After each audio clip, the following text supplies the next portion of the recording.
Chris and Brandon with the Kabuki Strength team. We're going to go over the BandSnatch. It's actually probably known under a number of different names because I think this one has been floating around the powerlifting community for quite a time. I've seen it in a number of different places, but it's kind of a staple. It's an awesome warm-up for the shoulders before you get to benching. So what we do is we just grab it's a light band like this, and we start grabbing it shoulder width apart. You don't want to grab it too wide because part of the movement is actually pulling the band apart. And then we step on with the feet here. And usually we start people doing this slow as a two-piece movement. So we'll just go up in a front raise all the way into the overhead position and then pull out till the band hits the base of the neck, back up, and then back down to the front. And then once we've got that down, we'll speed that up into a quick one-piece movement. Boom. Sets of 20 or greater than this. 2 sets of 20 is really kind of all you need.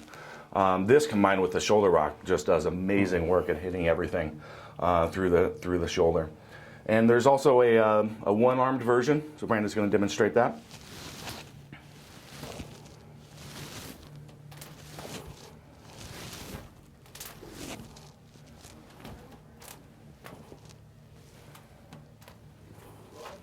Excellent. So this is not an exercise, strengthening exercise, not really a mobilizing exercise, although it does have that effect. But we're just actively getting everything primed and fired up and moving through the range of motion. Your shoulders will feel great. They'll thank you. Brandon, do you have any additional words to add on the BandSnatch? It's a very simple exercise, definitely a light band. It's not one that you're going to go heavy on. It's one that's awesome for finding traction in the shoulder and probably really, really great pre-shoulder rock work. Yes. Yep.